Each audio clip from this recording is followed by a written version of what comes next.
बच्चों नमस्कार। मैं अंकित दुबे आपका स्वागत करता हूं अपने YouTube channel smart study by Ankit पर। यह क्लास है यूपी ट्रिपल एससी पैट को टारगेट करते हुए स्टैटिक जीके की, जिसमें हम चल रहे हैं राज्य और केंद्र शासित प्रदेश के बारे में। आज हमारी यह वीडियो नंबर 4 होगी, जिसमें हम बात करेंगे केरल राज्य के बारे में। तो देखते हैं गठन कब होता है केरल राज्य का। तो हम जानते हैं 1 नवंबर 1956 को इसका गठन होता है। बात करते हैं राजधानी क्या है, तो आप जानते हैं तिरुवनंतपुरम में। राजभाषा की बात करें तो मलयालम है। राजकीय पुष्प की बात करें तो कनिकोत्रा राजकीय पुष्प है, कनिकोत्रा। राजकीय वृक्ष की बात करें तो नारियल, और राजकीय पशु की बात करें तो हाथी हो जाएगा। और राष्ट्रीय पक्षी ग्रेट इंडियन हॉर्नबिल। ये सब आप लोग याद रखेंगे। विधानसभा की सीट 140 है और विधान परिषद नहीं है, इसका मतलब एक सदन है, याद रखेंगे। लोकसभा की सीटें 9 है, राज्यसभा की सीटें 9, लोकसभा की सीटें 20। उच्च न्यायालय कहां पर है, तो आप बोलेंगे कोच्चि में। एक त्योहार मनाया जाता है, बड़ा फेमस त्योहार है केरल का, जिसको हम ओणम कहते हैं। सीमा कहां से लगाता है, कर्नाटक और तमिलनाडु से। आपको क्या करना है, सीएम और गवर्नर यहाँ के हमें कमेंट करके बताने हैं। इतना तो आप लोग जान सकते हैं कि पड़ोसी राज्य जो है उनके सीएम और गवर्नर कौन होते हैं। अब हम चलते हैं अपने अन्य राज्य। अब तमिलनाडु की यात्रा करते हैं। गठन इसका कब होता है, आप बोलेंगे 26 जनवरी 1950 को होता है। राजधानी चेन्नई सब जानते हैं। राजभाषा यहाँ की तमिल है, ये भी सब जानते हैं। राजकीय पशु की बात करें तो नीलगिरी तेहर इसका राजकीय पशु है। राजकीय पक्षी की बात करें तो पन्ना कबूतर राजकीय पक्षी है। जिले 38 है। विधानसभा की 234 सीट है। लोकसभा की 39 सीट है। राज्यसभा की 18 सीट है। उच्च न्यायालय चेन्नई है। और सीमा आंध्र प्रदेश, कर्नाटक और केरल से लगाता है। आपको सीएम और इसके गवर्नर बतानी है, ठीक, याद रखना है यहां तक। आगे चलते हैं अरुणाचल प्रदेश के बारे में। गठन कब होता है, आप बोलेंगे 20 फरवरी 87 को होता है। राजधानी क्या है, तो राजधानी ईटानगर है। राजभाषा क्या है, तो राजभाषा अंग्रेजी है। राजकीय पशु क्या है, तो राजकीय पशु मिथुन है। क्या है इसका राजकीय पशु, मिथुन, ठीक। राजकीय वृक्ष क्या है, तो होलोन गिब्बन है। राजकीय पक्षी क्या है, तो ग्रेट हॉर्नबिल है।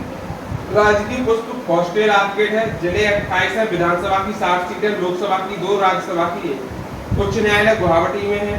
सीमा असम और नागालैंड से लगाता है। अंतर्राष्ट्रीय सीमा चीन, भूटान और म्यांमार के साथ साझा करता है। उड़ीसा की तरफ चलते हैं। गठन की बात करते हैं तो 1 अप्रैल 1936। राजधानी भुवनेश्वर है। राजभाषा उड़िया है। राजकीय पशु सांबर हिरण है। राजकीय पक्षी भारतीय रोलर है। राजकीय वृक्ष पीपल का है और राजकीय पुष्प अशोक का फूल है। जिले 30 हैं।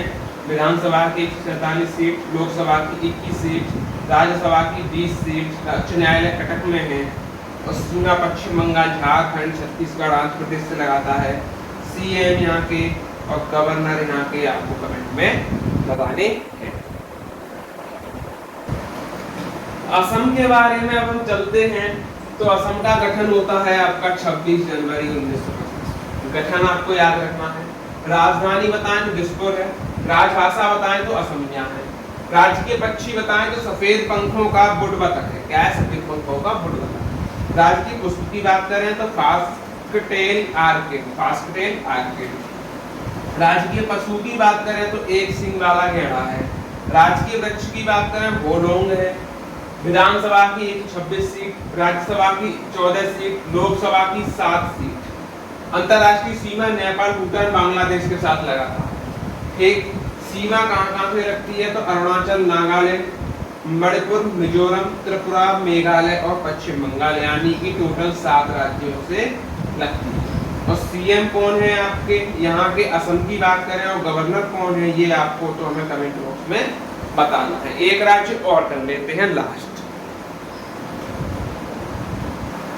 देखिएगा, मेघालय की बात करते हैं। गठन होता है 21 जनवरी 1972 को। राजधानी शिलोंग है। राजभाषा की बात करते हैं, अंग्रेजी है। राजकीय पक्षी की बात करें, पहाड़ी मैना है। राजकीय पुष्प लेडी स्पिनर आर्किड है।